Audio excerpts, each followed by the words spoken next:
Hi friends! Thanks for tuning in. If you like this video, please give it a like, comment below, and take a moment to subscribe to our channel.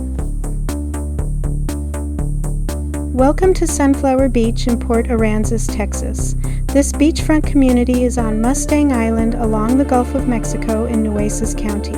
Sunflower Beach is part of the city of Port Aransas.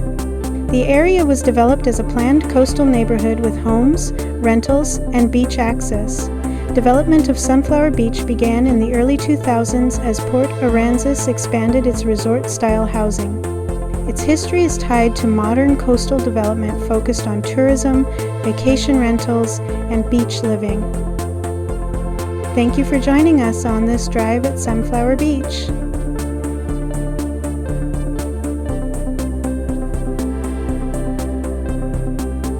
Thank you very much.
Thank you very much.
Thanks for watching!